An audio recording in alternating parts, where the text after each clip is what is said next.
తరపున వెంకటేశ్వర స్వామి ప్రసాదం 1,00,000 లడ్డూలను రామజన్మభూమి తీర్థక్షేత్ర నిర్వాహకులకు అందజేసిన టీటీడీ చైర్మన్ భూమన కరుణాకర్ రెడ్డి తర్వాత విహెచ్పి సేవకులతో భూమన కరుణాకర్ రెడ్డి మాట్లాడుతూ శ్రీరాముని సేవలో పాల్గొనడం తమ పూర్వజన్మ సుకృతమని రేపు జరిగే శ్రీరాముని విగ్రహ ఆవిష్కరణలో పాల్గొనేందుకు వచ్చానని ప్రజలందరూ సుఖ సంతోషాలతో ఉండాలని ఆ శ్రీరాముని ఆశీస్సులు అందరికీ ఉండాలని భూమన కరుణాకర్ రెడ్డి అన్నారు. శ్రీ మహావిష్ణువే స్వయంభూగా వెంకటేశ్వర స్వామి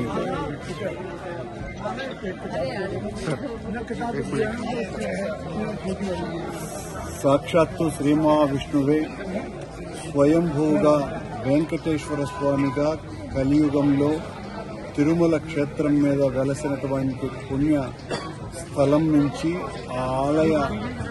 ప్రతినిధిగా వెంకటేశ్వర స్వామి పంపించినటువంటి దూతగా స్వామివారి ఆలయం నుండి తరతరాల కోరిక వందల వేల సంవత్సరాల నుంచి వెంకటేశ్వర స్వామిగా వెలసినటువంటి శ్రీ మహావిష్ణువే ఒక యుగంలో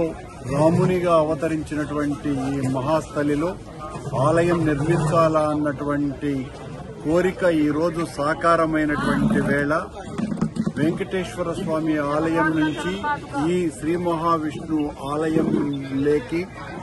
దగ్గరికి ఈ ఆలయ ప్రారంభోత్సవ సందర్భంగా 1,00,000 లడ్డులను తీసుకుని వచ్చి భక్తులకందరికీ ప్రసాదంగా పంచాలా అన్నటువంటి నిర్ణయం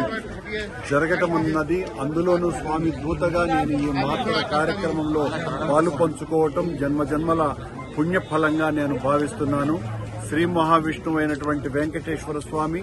శ్రీ మహావిష్ణువు అయినటువంటి శ్రీరాముడు వీళ్ళిద్దరూ ఒక్కటే కనుక రామాలయ నిర్మాణానికి సహకరించినటువంటి ప్రతి ఒక్కరికి, రామాలయ ప్రారంభోత్సవానికి వస్తున్నటువంటి ప్రతి ఒక్కరికి శ్రీ వెంకటేశ్వర స్వామి తరఫున ఆయన శుభ ఆశీస్సులు, ప్రేమ, కరుణ, కటాక్షాలు అందరికీ ఉండాలని, శ్రీ రామాలయం పెద్ద ఎత్తున విరాజిల్లాలని మనస్ఫూర్తిగా కోరుకుంటున్నాను.